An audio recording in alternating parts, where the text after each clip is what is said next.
میں ان کی بڑی رسپیکٹ کرتا ہوں چیف جسٹس کھوسا کی اور آنے والے چیف جسٹس گلزار، ان دونوں سے میں آج کہنا چاہتا ہوں کہ ہمارے ملک کو آزاد کریں انصاف دے کے۔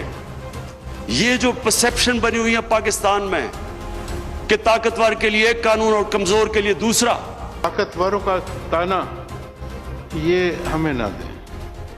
ہمارے سامنے کوئی طاقتور نہیں ہے، ہمارے سامنے طاقتور صرف قانون ہے۔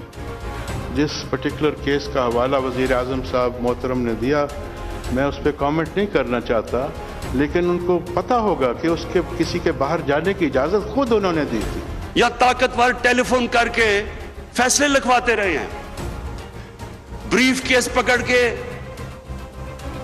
ایک چیف جسٹس کو انہوں نے فارغ کروا دیا، ججز کو بریف کیس لگا کے۔ ہماری ملک کی تاریخ ہے یہ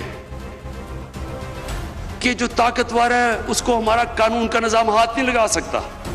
ذرا احتیاط کریں، 2009 سے پہلے کی عدلیہ سے ہمارا کمپیریزن نہ کریں۔ ہم صرف اور صرف قانون کے ماتحت فیصلہ کریں گے۔ ہمارے لیے نہ کوئی بڑا ہے، نہ کوئی چھوٹا ہے، نہ کوئی طاقتور ہے۔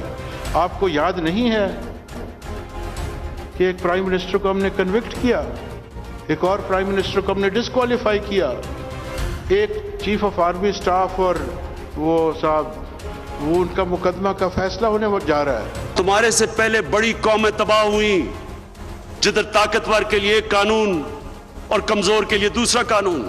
36 لاکھ میں سے شاید ایک یا دو کوئی طاقتور لوگ ہوں گے، وہ سب ناتواں کمزور طبقہ جس کے کیسز نہیں سنے جا سکتے تھے، جن کی کہیں سنوائی نہیں ہے، عدالتوں نے ان کو ریلیف دیا ہے۔ کفر کا نظام چل جائے گا لیکن ناانصافی کا نظام نہیں چل سکتا۔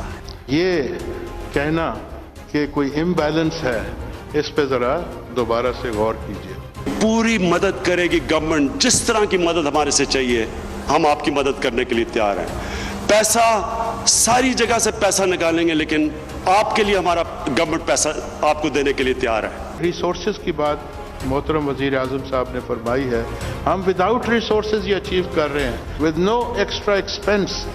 سرکار سے ایک آنا نہیں مانگا ہم نے، تو جب آپ ریسورسز بھی انشاءاللہ آپ حوالے کریں گے تو انشاءاللہ پھر ہمارے ریزلٹس اس سے کئی گنا بڑھ جائیں گے۔